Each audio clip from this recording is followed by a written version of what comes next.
Let's start. So sometimes, as we are doing this already quite long, since 6 years, we are in this kind of position.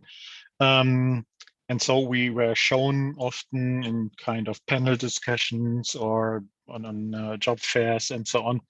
And usually then, even when my co-lead and I, so we both are men, coming around the corner, people are looking at us and saying, job sharing, co-leading.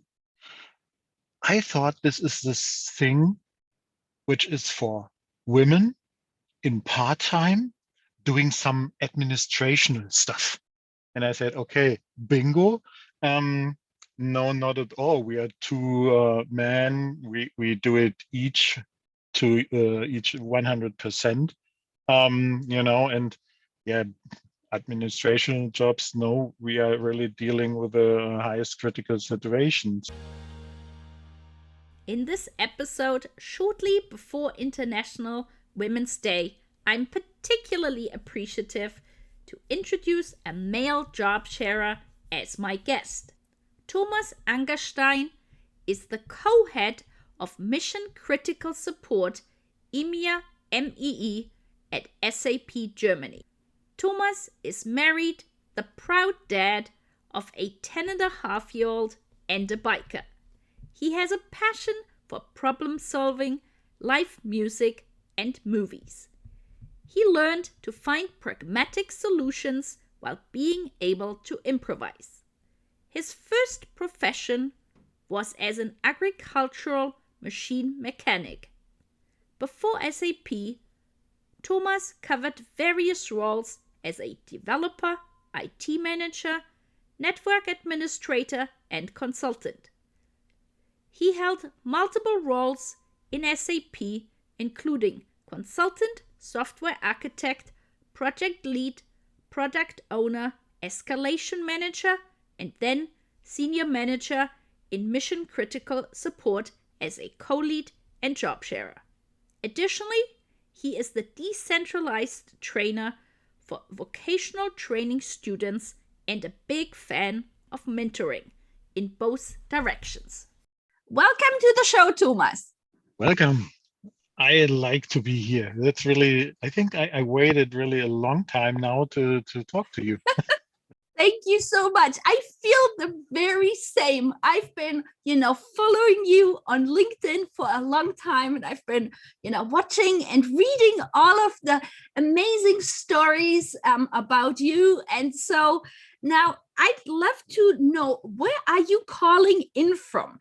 And are there particular local sites or food that you could share with our worldwide listeners? Yeah, so it's for me, it's a pretty difficult thing because I'm not from this area. I'm calling now from the nice St. Leon Road, which is close to Waldorf, and I think nobody will know this outside of this little area, right? So I'm more like someone from Lower Saxony, from the northern of Germany, and there I would see some kind of special cabbage we have and so on.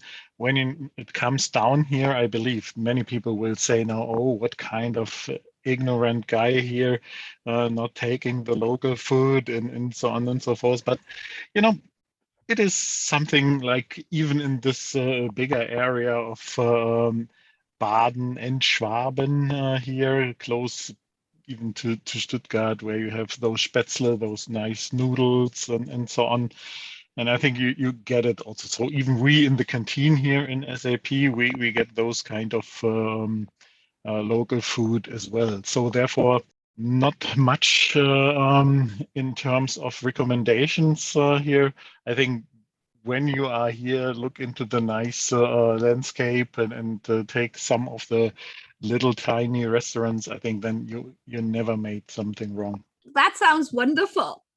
Now, Thomas, you are Vice President, Head of Mission Critical Support, EMEA at SAP as a job sharer. Could you tell our listeners more about your job?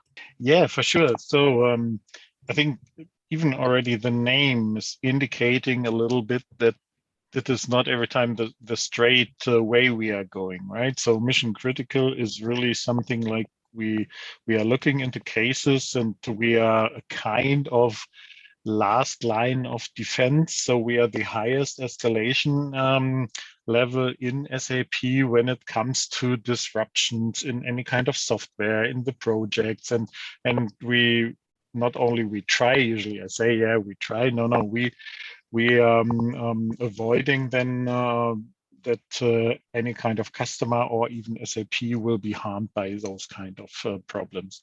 So it doesn't matter which kind of product. So we are responsible for all the products we have on our price list. And when it comes to the point that people are calling us and then we say, okay, we have to jump in, then we are assigning people into a team, and we can have a look into the worldwide nice SAP to get the right experts there. And then we will resolve those kind of problems. Thomas, you started your career as an apprentice for agricultural machinery. And so here you are now, the head of mission critical support at SAP. I'm curious, what transferable skills did you gain from your career that help you with your position today? Yeah, I think there are quite some. People will look into my CV and will see this, and will see also that I never saw any kind of university from inside and all those things. And people think, so why you can do something like this? And yeah, I think one baseline is really coming out of this education, that time where we have to find ways to come out of also not critical situations, but not good situations for the farmers when they had problems with their machines standing on the field and they have to harvest or doing whatever, and they have no time because maybe there is already some rain coming over, or they have to do something. And our people around who taught us about how to do things, they said every time, no, we have to go now, we have to get a tool set. And then when we are out of the garage and being on the field, then we have to use the tools we have. Doesn't matter if it is now really 100% fitting or not. So we learned really, and I learned really a lot to improvise, which is really helping me a lot in those kind of situations now when it comes to the point why things are not happening and people are saying, yeah, usually it runs. And I think, yeah, usually nearly everything is running, but when it is not running, we have to see what is going on and why it is, right? And so this kind of improvising, being pragmatic, seeing what is there, what is the fact, and what we can do without doing finger pointing and so on. Even there, it was every time my master at that time, he was not like, guys, when you can't do it, then you are silly or what? No, he came around the corner and said, no, now try it, whatever you can. Let's share your thoughts. And then let's see that we can resolve it, at least that we get the tractor or whatever it was back to the garage to do something more or to exchange it or something like this, right? And so these are skills which I took over all of the years. And now I'm in IT about a little bit more than 30 years. In many areas, I took exactly these topics with me, trying to get what is really in, not like, oh, there are bad people around, they did something bad and so on, maybe even intentionally. I think every time now, let's talk about what happened here, why happened, and then see how to come out of the situation, how to resolve things, how to change things, and then immediately things are getting better, right? This is, I think, the combination, being in a tiny village where all doesn't matter. It doesn't matter if it was my grandparents or whom else. They were so honest and direct, and not talking too much around. That was not every time nice, but sometimes, well, let's say in the past, in the retrospective, it was nice because you shouldn't have to interpret too much. You could go directly into things. And yeah, sometimes in my current job, this can be a little bit tricky. So even on management level, because there are often kind of politics, not in SAP only, even on customer side, where people decided to go for a solution and then it's not working. And so they are really fearing about what's going on with my job, with my future, and so on and so forth. So, but those things are really topics which I brought with me and which I still can use. So I have usually I'm not scared about many things. So there are for sure some things I never can say that I'm really the bravest one on earth. However, I think that there must be really some crazy stuff going on before I will really get nervous also.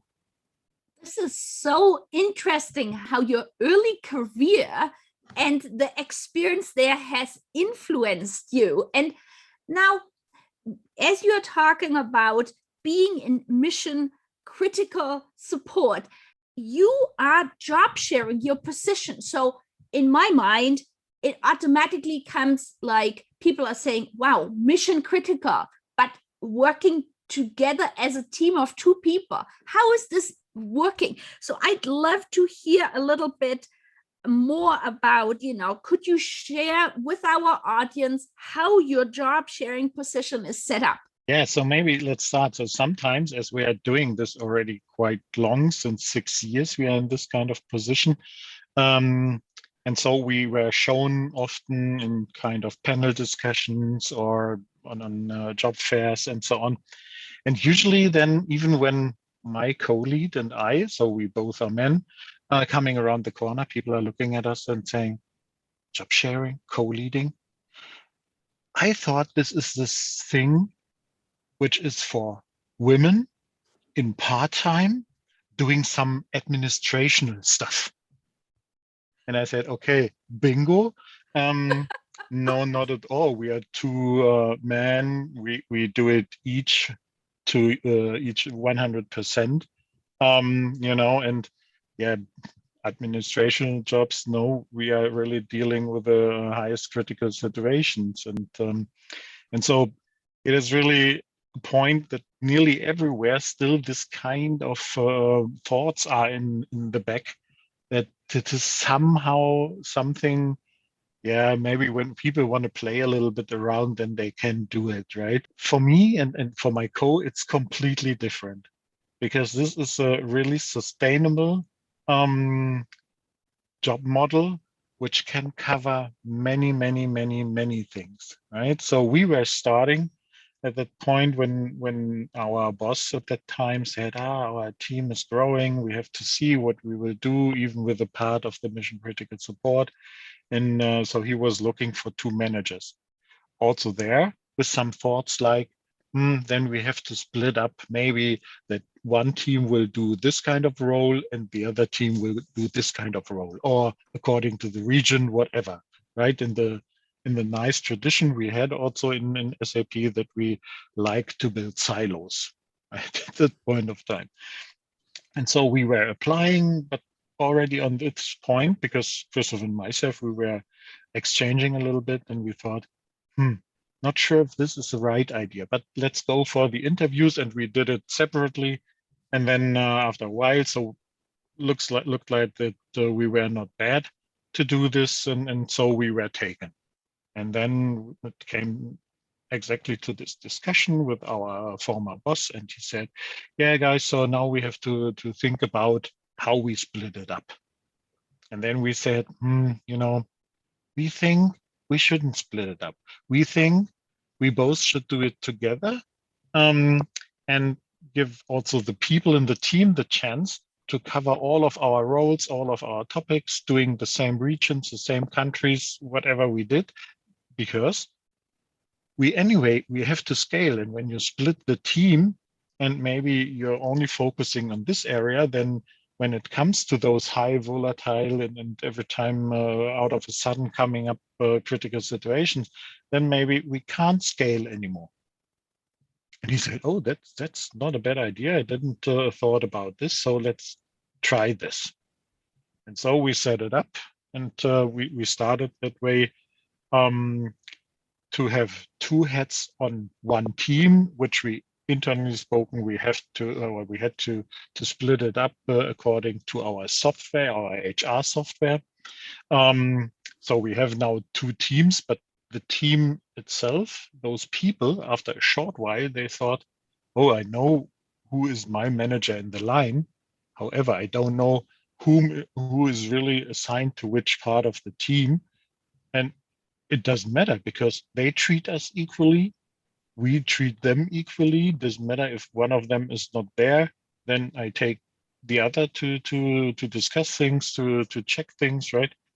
And means that there was already a short, big advantage for the entire team. It's just sounding so fascinating because I really feel that often, just as you said, there is still this sort of mindset. If people, to be honest, in many parts of the world, job sharing isn't even something that people have heard about. And if they have heard about it, just as you said, it often is the first thing is it's likely for somebody who wants to work part-time, who has children. That's sort of the classical misperception. And so I'm so appreciative that you're here today and you're really, sharing what it can be. And what I find also really fascinating is that you and your job sharing partner are from different generations.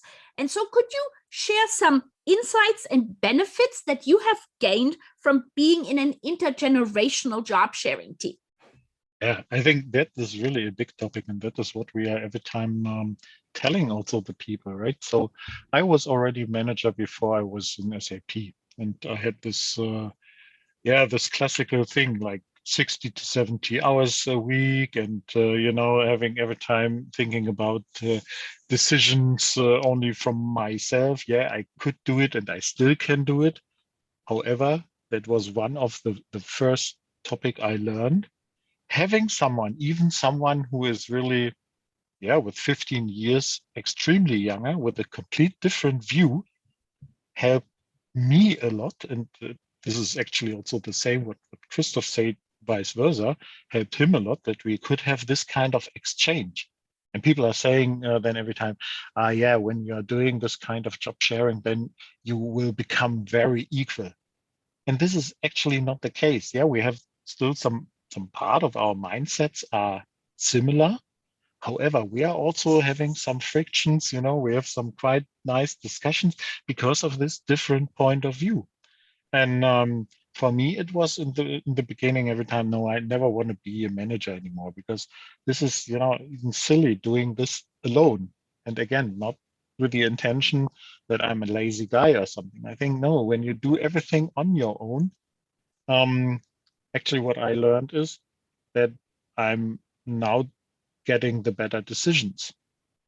And the same for Christoph. He said, would anybody give me this kind of role when I would go as a single manager, like with a begin of 30 somehow? No. Actually, very, very seldom, right? Yeah, in certain areas, or then you get maybe a tiny team or whatever, right? Giving someone the responsibility then for the last escalation level in a huge company like SAP. No, he said, you don't believe it, right? So yeah, then there are people, they say, yeah, maybe it would become like this when, but yeah, it is really this point where I think we can reflect really good.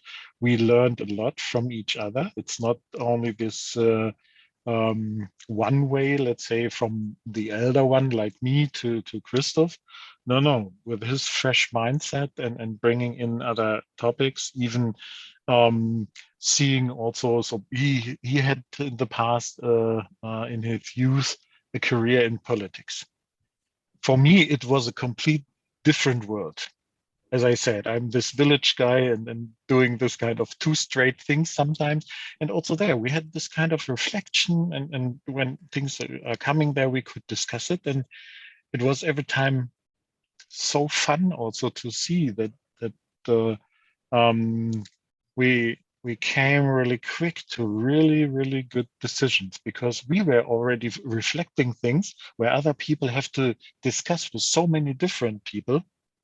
Finding someone with similar mindsets or even similar experience where we have the same view on those kind of topics because we are in the same topics, right? And this helps really a lot. And this kind of better decisions, better topics, even seeing, in terms of, and I don't like this term of new work, because I think there is no new work. You will change something and then there's maybe a better one, or when you see it's not good, then you try something else and try that to do it better. But anyway, I think even there, having the possibility then with a fresh mindset and this kind of more established classic view from my side, um, was bringing up every time nice ideas and also ways to work.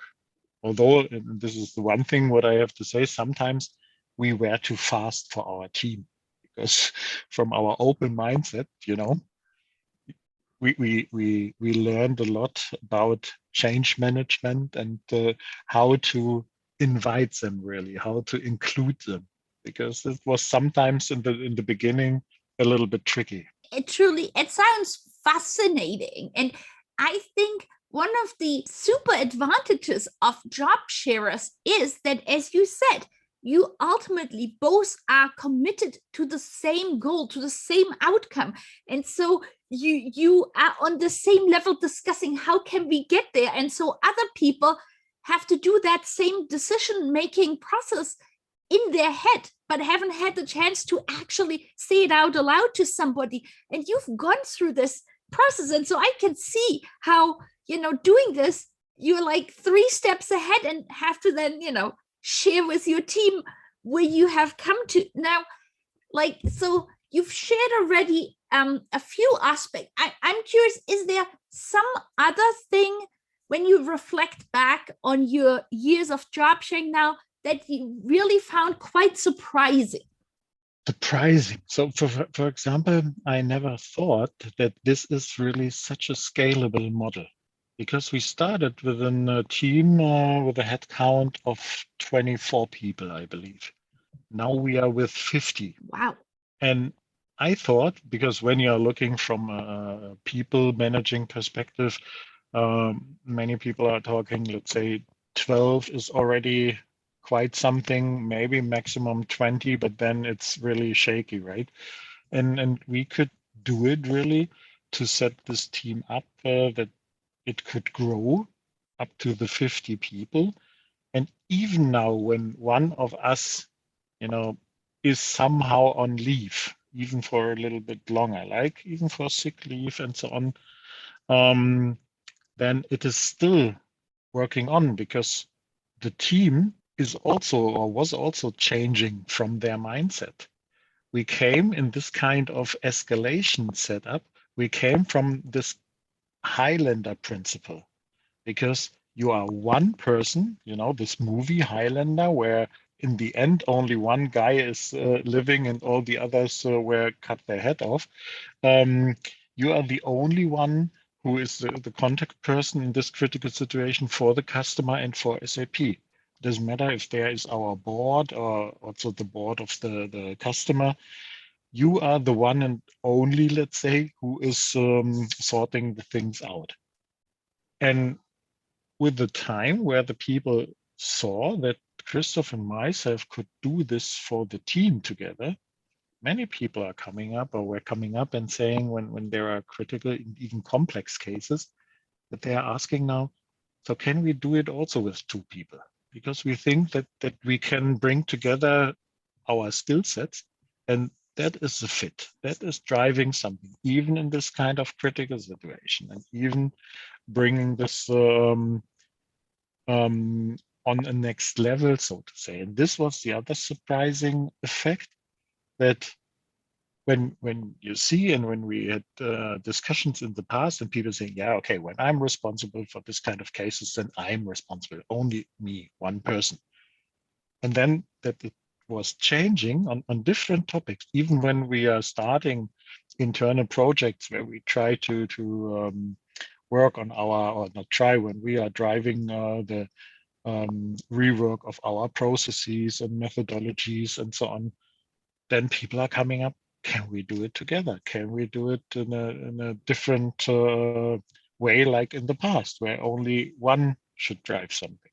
Because we saw that you guys are doing it somehow not bad, let's say, and then why we shouldn't do it? And we said, yeah, for sure, let's try it. Let's really try to see and then bring also back this kind of tolerance that sometimes things needs to come on the same level first, that it needs some time, right? And they saw that with this setup, they could move many things because they can fill the gaps which they have equally on both sides.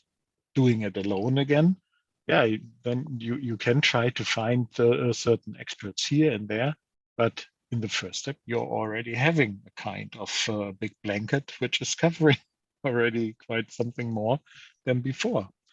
And those are two things which are really surprising in the very positive way. But I can give also a not that positive surprising fact. Some days ago, we were in an area where we thought about that we could even apply for another job, and we thought we'd do it together. And so short thought about it, and so we did it. And then we were, let's say, confronted with different people. And still, although at least one person there knew us already quite long, and other people from HR, they know the concept. However, some, I had the feeling, were still scared that there were two people want to apply for one job, and means that on one hand side, single managers, and that we see often also with other couples, other tandems in SAP, that some single managers are really scared about it because they think that we said or say that they are not good in their job when they do it only with one person. That is really, and this is really a really surprising effect. And I said, I never say this. I think for me and Christoph, it is really a well-fitted model to work in. But I don't say that everybody has to go for a job sharing or co-leadership, because there are enough people, they can do it for sure also alone. I say only that it can have many, many, many advantages. And when people are open enough, we could spread it even more, but it is nothing where I say that only our model is the right one. In the future, not everybody will do job sharing. I don't believe so. But I believe that many more could be filled in this way, those kind of jobs, right? And this was really another really surprising thing I learned over the years. And that's why I try then also sometimes there a little bit more careful how I'm going into those kind of discussions, because people are seeing often that my eyes are starting to sparkle when I'm talking about co-leading and so on, right? And then they think, you're saying that is only everything is only good. No, it is not. There are many advantages, and when you're open to this model, then you can do many things for sure. But for sure, you can do it also in other ways. I never see only a black or white way. Thank you so much for sharing this. It's, to me, the first part of your answer, it clearly shows to me there need to be more role models that are job sharing, especially on a senior level or a leadership level, so that people have an example. Because while the concept itself is decades old, because so many people haven't seen it in action, I think they're just scared because it's sort of the unknown. And well, they probably in their head think of 20 billion, 20 things why it can't work. But the second part of your answer, to be honest, I hadn't thought about that people might feel threatened. That is so interesting. And it brings me to my next question then. As you in your position are dealing a lot with people on an international level, and what actually happens when people for the first time hear that you are in a job sharing role? What is the reaction? I think also it's very diverse. It is on one hand side, people are completely excited about it. Doesn't matter in which country. They're asking then about not first about what is in the business, what we are doing right now. No. What is in for you guys? What you are doing there? Can you share a little bit more, right? So I want to learn a little bit, because also they are somehow in different situations where they could think that this can be a really good way, right?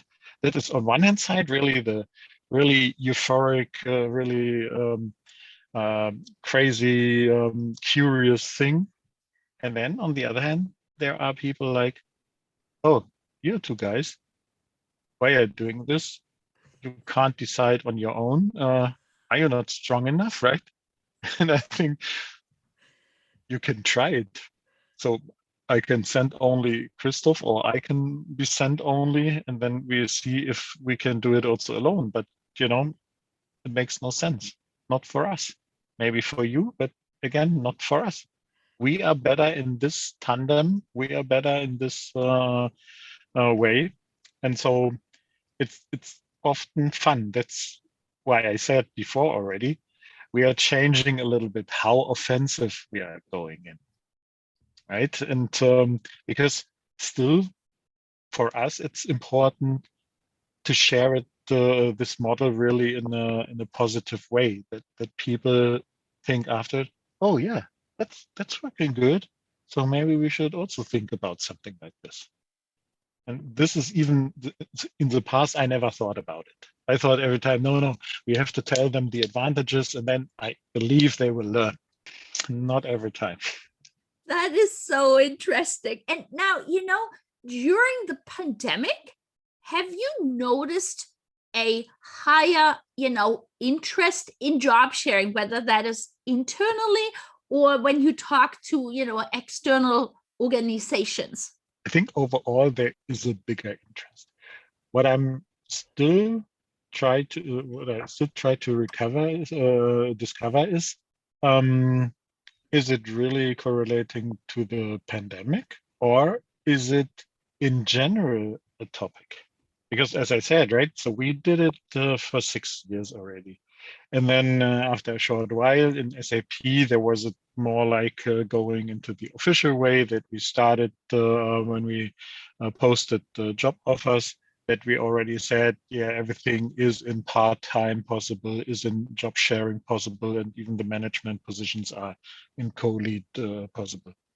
And even at that point of time, I think around 3 to nearly 4 years ago, we had discovered some other couples, but I think we were a little bit more than a handful. And now only in the German-speaking area, we are, I think the last count was about 45, something like this. Wow. And the good thing is we are as diverse as I said before, right? So as the reactions sometimes are, we have people who are in full-time, both. One is part-time, both are in part-time.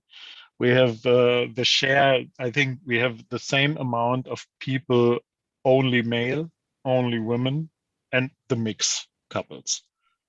It is really nice to see that you have so many varieties, how you can live this model, right? And with this, you see it in SAP that it is slowly spreading out into the organization. And now even the first questions are coming up from abroad. Doesn't matter if in the US, wherever, right? In APJ somewhere, people are coming around and thinking, Oh, that sounds not bad. Maybe we have here a situation where this could really lead uh, to a better sustainable way. And so share it, try to give more info. Still, let's say outside of the German speaking area, many people are hesitant. I have the feeling because it is new, it is different, right? You have to talk about usually not only one position, you have to talk then immediately about two headcounts with more budget and all those things where people are saying, yeah, but I don't like to have this discussion with my managers, and so you have to bring then many arguments in. But I see clearly that it is starting through.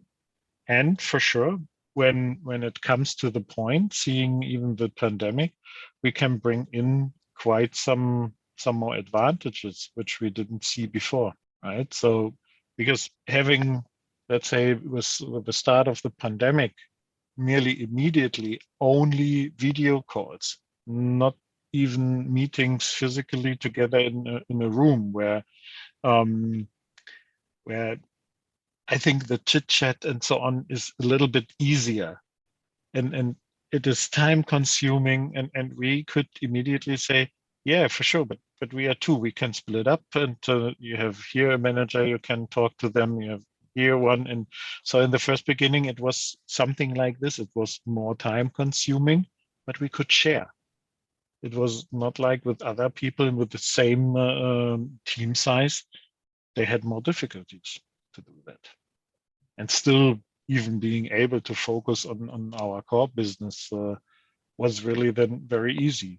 At that point of time, unfortunately, my co had to go for a while to hospital, but even that was possible then, because I was still there, and the people said, "Wow, we are really happy." Also, some of the people who were a little bit skeptical still, right? So even after some years, they said, "No, but there's still someone, and you know our business, you know us.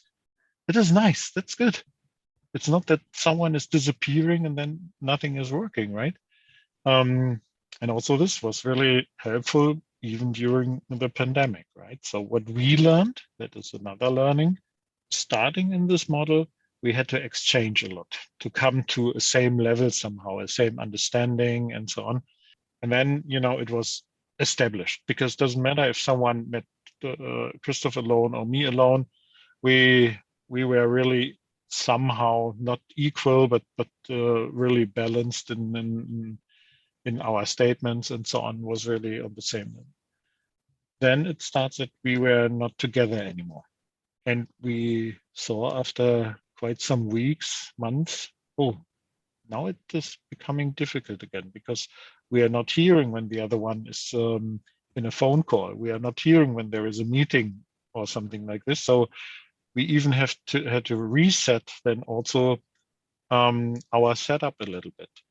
We had to establish again, somehow I would call it now, forced meetings, that we are exchanging again. That because it was so normal in the beginning that we see each other each day at least 5 times, and then from here to then immediately not a one time anymore. We have to schedule meetings, phone calls, and doing those things. So we had to rethink the entire topic again. However, for us, it was much more easy because we had already this kind of deep trust level that it is working well, right? So that not only because we are not seeing each other, that the other one will do anything in quotes bullshit and other stuff, right? And that helps a lot, because this is for me also there a baseline. When you want to work in this kind of model, you need trust. You can gain trust only over time. You can't say, so now we are trusting each other, everything's fine, and we are working very close together. But even you have to rebuild again. I think it is like in any relationship, you have to work on this. And when you're not doing it, then sometimes the good things are going down a little bit. And so you have to push it up again. And um, that was something also was correlating with the pandemic somehow to see this. And now again, we are on the way that we established now, let's say, another framework, and even now in the pandemic, it is working. But still, for sure, as we all hope that someone we can shut this pandemic somehow down to have at least hybrid models. So because I believe we are never working again only in offices or at customers, so we will have every time those kind of shared workplaces, and this is also good. And we learned, I think, there was also a lot.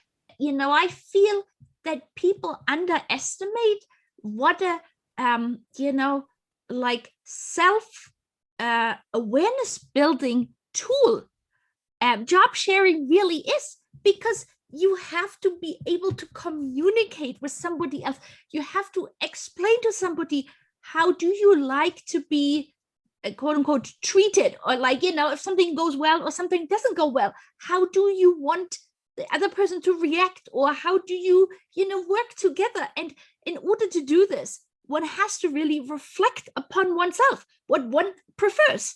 And I think people just hearing job sharing, they think, oh, you just pack two people together doing half of a job. But what you just described, the fact that you had to figure out how to communicate with your job sharing partner, and then having figured that out, you then can replicate this also with your team, because you've sort of had a little test case in a way that was working well. And so, okay, it's just, I mean, it's fascinating. And now we might have listeners who do not have job sharing in their organization, whether these are leaders of the organization or employees.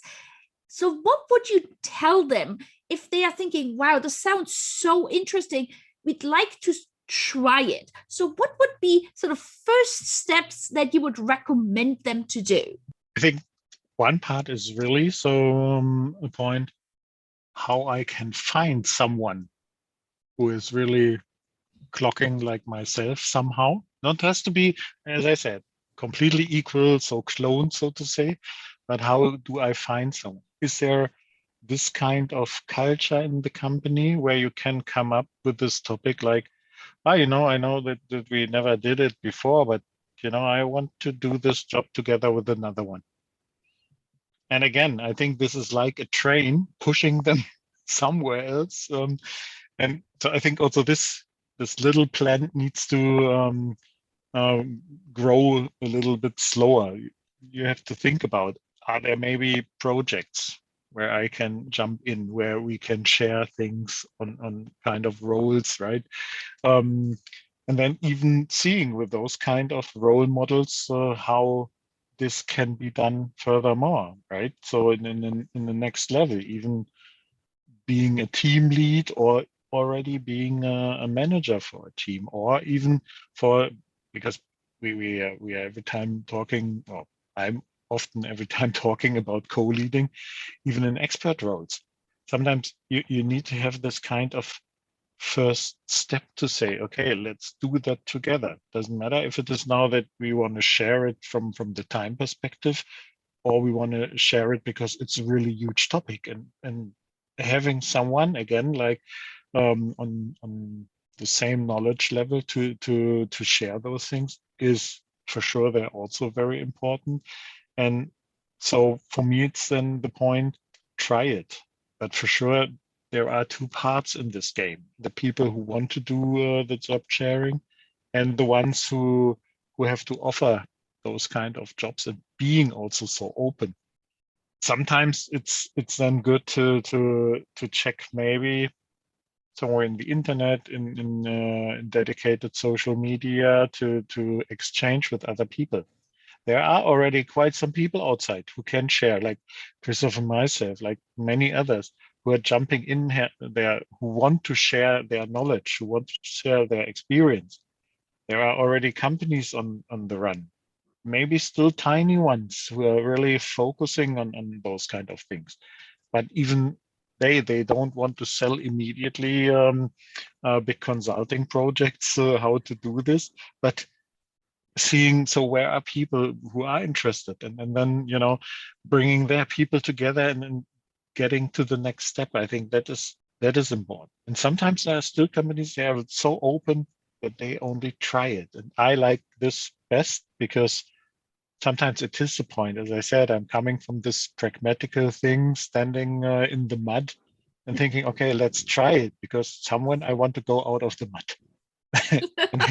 And when I don't do anything, then I won't go out of it, right? And this would be every time the point. So even I can tell any manager, try it. When you have a big team and you think you need to establish another line or so, then try it with other people. When you have a certain project, certain product where you need an expert to go on, try it with two people. And also there, don't be afraid that this can't work. We have couples in nearly any area, from HR. We in mission critical support, we have people in sales. Everybody said, no, in sales it's not working. It is working when the people can do it, when they want to share it, then it is working. It is, right? So that's every time when people are telling me, yeah, but this model is not working. Let's say 50%, 50%. I said, so let's say 6 years ago, I thought, can be difficult. And then I was in an interview for a German magazine about this, and we got to know people from a big German pharmaceutical. There were two women. They shared their co-leading job 50-50. Yeah, they have some more, let's say, administrational work to get this done. But as they both want to do it, they did it, and they even did it longer than Christoph and myself, longer than 6 years now. It is, when people are coming up that this is not possible, this and that, meantime I can say, no, I know either someone in SAP or in any other company where exactly this model is covered. And bringing arguments, that's why I said, people have to reach out. We have to bring them together, and then you can bring in arguments and the right ways to go for it. It sounds so interesting. And also the example you just brought up, one of the things I feel people underestimate what a loyalty it creates. That you said that this other couple, they've done it longer than you. And I feel that is especially now in the, war for talent and, maybe some generations more interested in being at a shorter period of time within an organization. This could be a perfect argument. And so as you know, I'm a big fan of job sharing, and I really, really hope that more and more people see it around the world and start seeing the benefits of it. And that I love that you mentioned that it is really possible in so many combinations of hours work together, as well as different areas within an organization. So that's I'm super excited. Now, we've talked a lot about job sharing, but you do other things as well. And so I would love to just ask you a few questions about the other projects. And so one of them is you are very active in the He for She initiative. And so could you share a little bit about that? I think this is actually an initiative driven by the United Nations. Right, so for all the listeners who didn't hear about it, and it was also fun, like 2 years after we started our co-leadership, we had this internal topic with our German HR boss and one of the board members at time. And so they invited, let's say, mid-aged male managers, white male managers like me, and we were sitting together and talking about how to bring females into management positions. I found it so strange that we are sitting only with men together, but I learned very quick then also that sometimes people can be more open in, let's say, an environment which is more or not so diverse, right?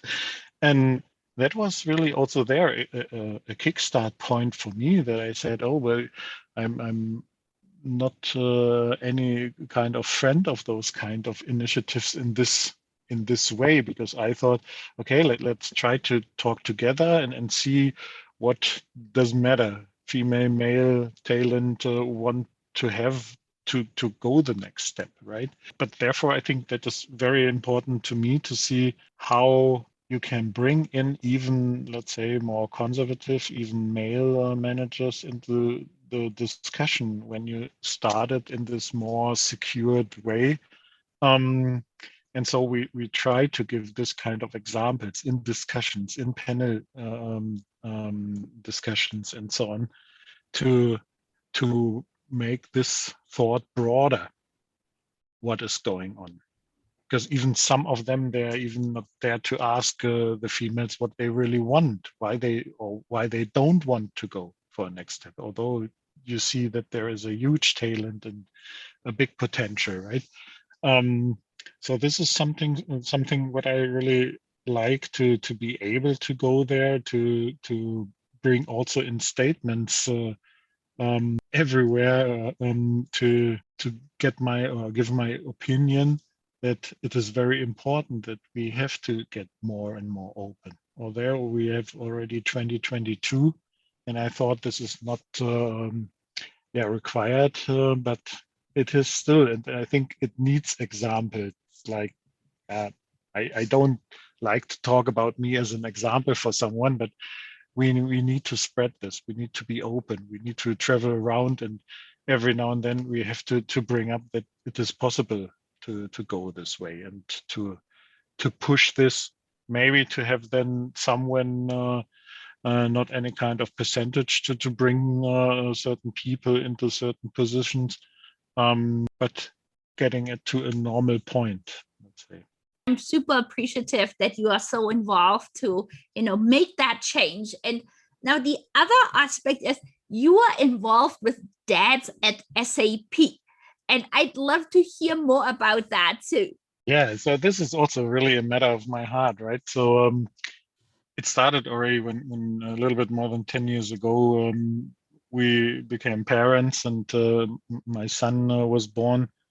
And at that point of time, when I saw what kind of difficulties we had, even with the discussion, so who is taking the parental leave and who is doing this and that, and I had nobody to share about this. So my parents didn't understand what I want. Yeah, for sure, you are going further to your job, and your wife will stay at home. That's normal, right? So we know it 50 years ago. it's the point. And so over the time, I thought, why it is like this, right? And there were quite some other dads even, and then the same, I think, happened like with a he for she initiative. We had already in SAP the moms at SAP, because usually more moms are staying at home, and then they were outside of the company, came back, and so they try to team up and see what they can do. And then the voices became louder and louder that for sure also men, and even not that old like me, even the young guys, they want to change something because they want to spend time with their families. They want to do something. They want to give their wife the opportunity to go in. Or even nobody thinks about this, that there are single dads, that they are raising kids alone, right? And we had really the luck that our German HR boss was really open to those ideas. And he said, okay, even as he is also a dad, right? He was immediately jumping on it and say, okay, guys, let's do it. We even teamed up with an external company who is only focusing on kind of dad networks, to start things that we had also something to exchange, that we had something to bring in best practices, seeing where are legal regulations, and that we could learn with each other. Because I said every time, guys, I did only 2 months of this parental leave, and I regret it. It's really, if I would have another kid, then immediately I would go the normal way, half a year, 1 year, whatever.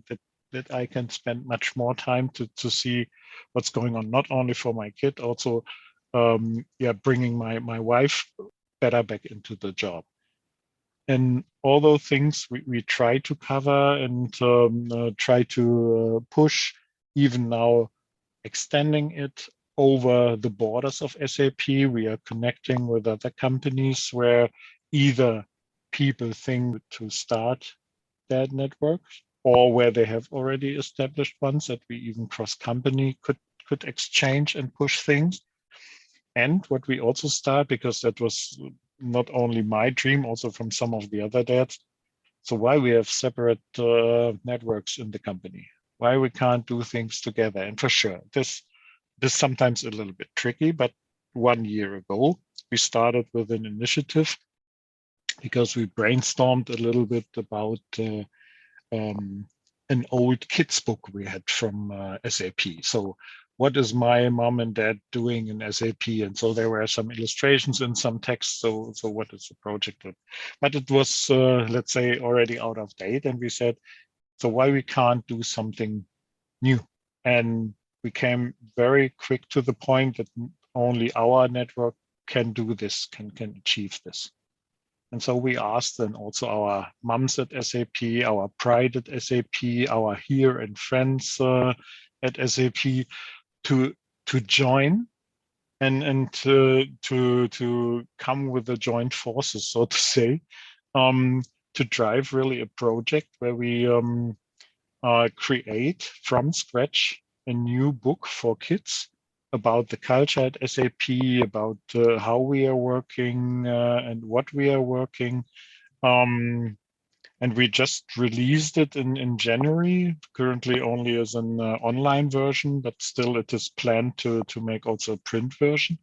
And maybe in the future also put in some augmented reality and so on and so forth. But it was only possible because we could join and we could merge the people and bring them together and take one of the women.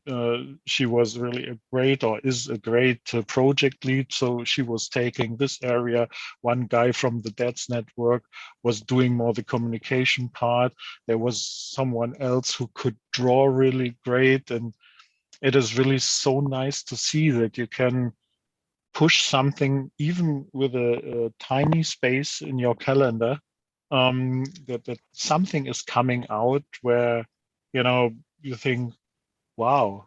And that is another step for me to go away for this only centric people in gender in whatever part, right? So being this bigger thing and being able to push really nice initiatives.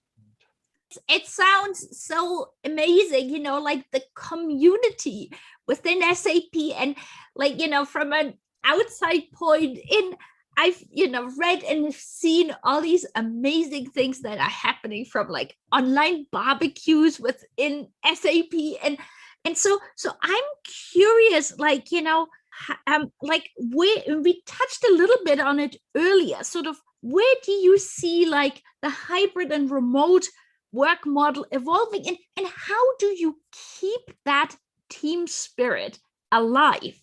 Yeah, I think that is also a nice point because we started already very early. I joined this team 8 years ago, and already there, it was not every time the point that we have to sit all together in one office. But when my co and I took over, then we even brought it to the next level because we hired people not only in Germany, not only from the south of Germany. No, we are spread now all over Germany, and we extended the team even towards more towards France, UK, South Africa, Ireland, Russia. So we are really spread now completely around, and there we had to establish something where we didn't sit together every time, right? And that meant also some years ago there was an initiative that from SAP that I don't know the English word for this, when between working council and the employer, you set up some rules, right? So that things are going. It's in German, it's a Betriebsvereinbarung. And yeah, exactly. Yeah. It's even this German word is again very crazy, right? I'm But not sure. some rules needs to be set up to work in a certain way, right? And at that Yeah. point of time, it was that we were talking about mobile working, and I thought, about what we are talking here. And then there were some other managers and HR in one room. And I said, so I don't believe that we need some kind of written rules. That is really, I don't know. And then some of the other managers were introducing themselves in their areas, and they said, no, we don't need to have this either. But for them, with the reason, they think the only way is that everybody is sitting in an office. That's it. So, so then myself and some other people said, okay, I think we need some written rules that we have to change something, right? And so we did this, and we saw that, yeah, for sure, you have then something written, and this is also from my point of view a nice first step. But then the pandemic came around the corner, and immediately we had to do things like that, right? And that was, from my point of view, although the entire pandemic is really not a good thing, that was really good because people were forced, really hard forced to change their way um, in the working models, so where to sit and what to do, and some for some I believe it was very hard. For us, it was in the first step totally easy. That was the first step, right? Because we anyway did it. When we had a team meeting, then for sure some people were sitting in a bigger meeting room, but nearly more than the half was already from outside there.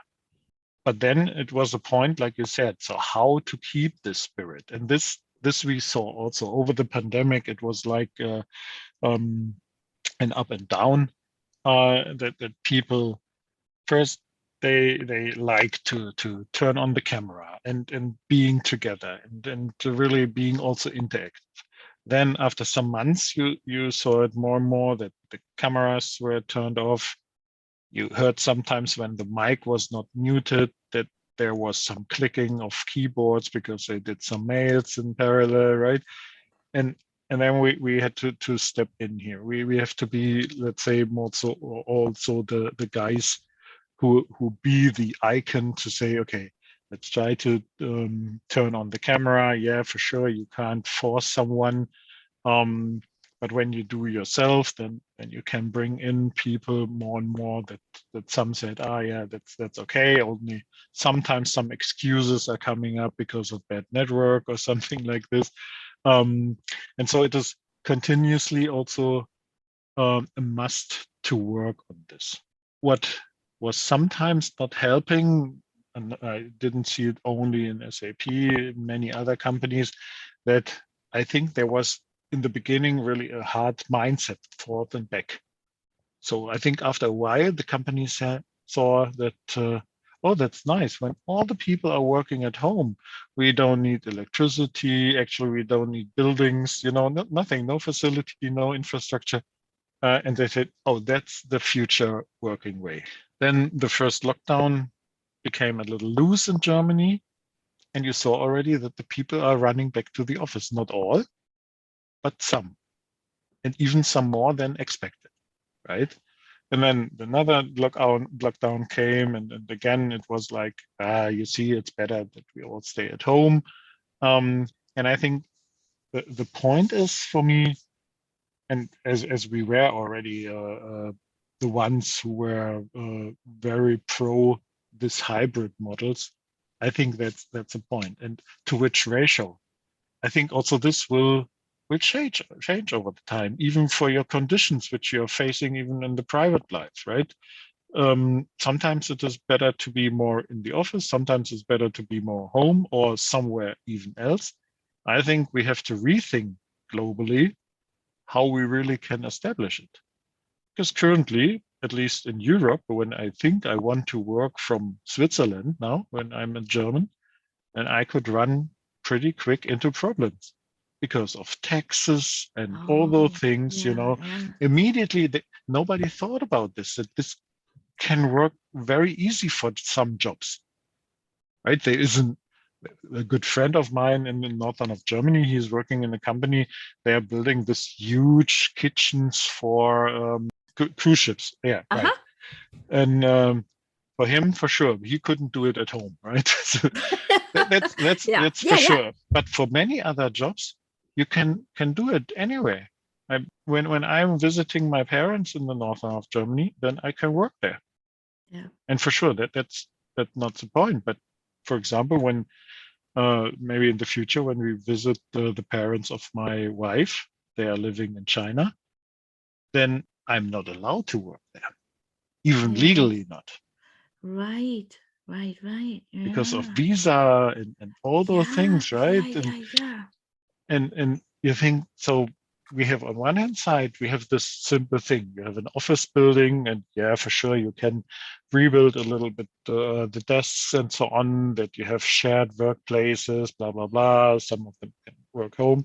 But in a more and more global environment, like what I said, it's not only that we have people in other countries, even in our German team here, we have Indian people, we have Brazilian people, we have the Germans, and also there, when they are visiting home, Yeah. actually they are not allowed to work from there, even Wow. not with an exceptional rule.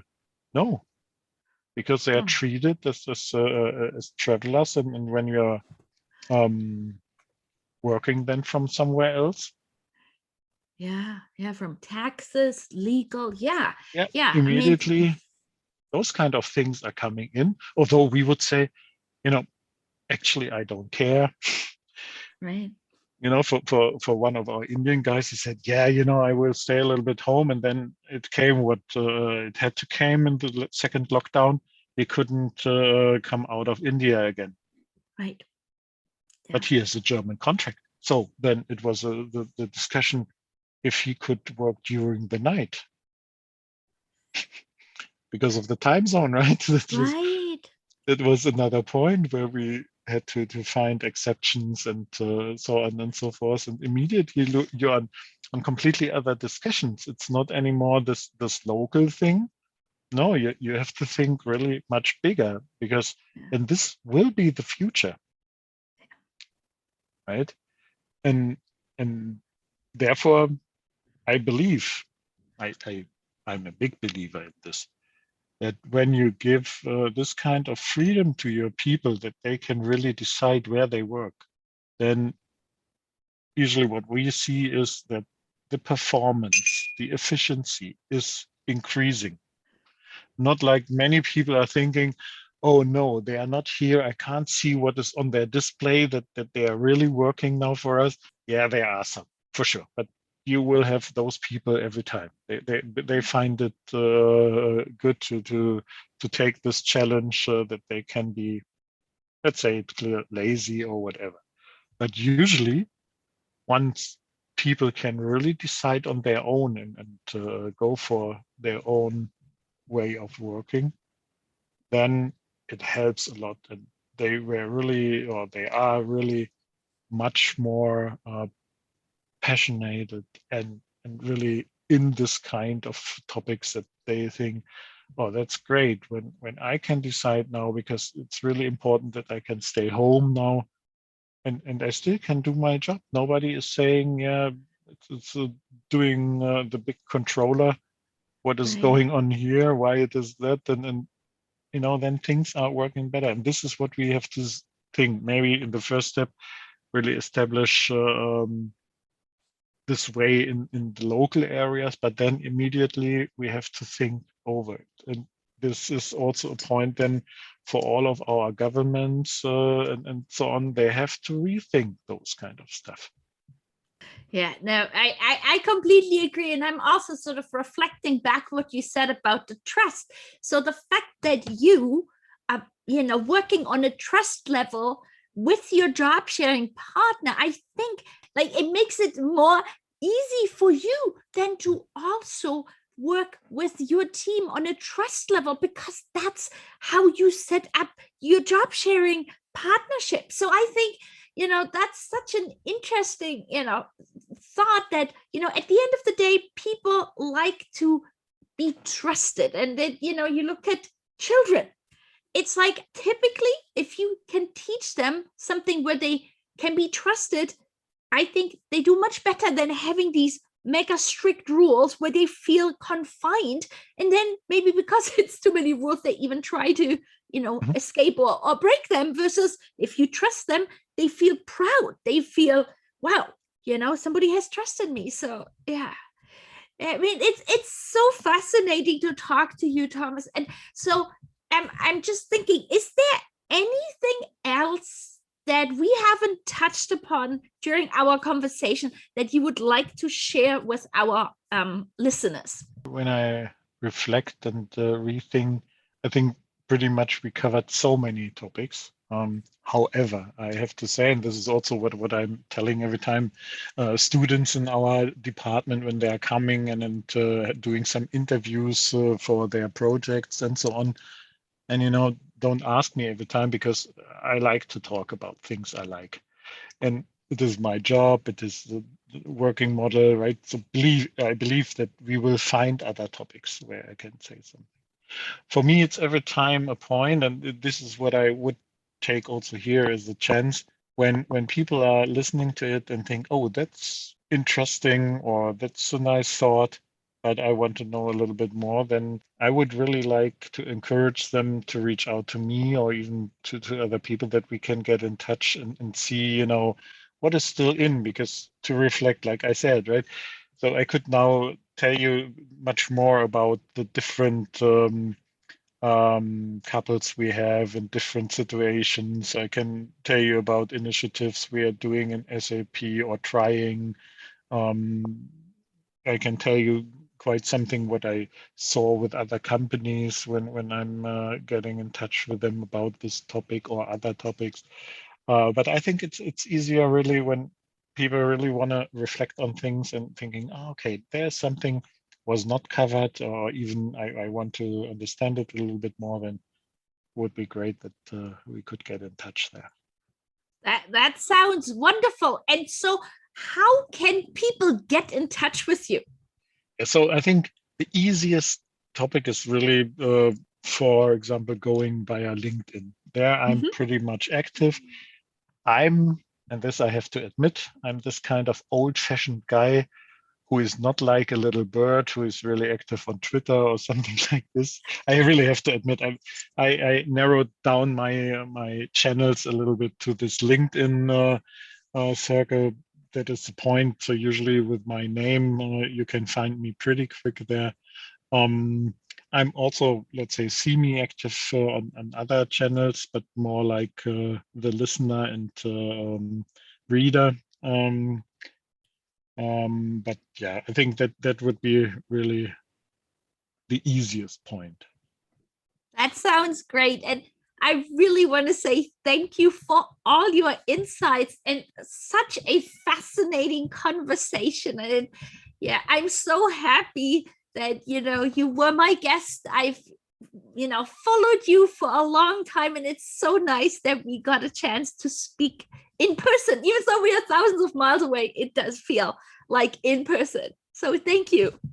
Yeah, thanks to be here, and I can give it only back, right? So I every time see what you're posting, where you're doing podcasts and sessions, and I think that is really, really important. And then even having the chance to exchange really on the topic is even much better and see so how this kind of pieces can become a bigger thing and can be spread much more over the world. I think that's every time really great. So thanks, Karen, to have me here. And yeah.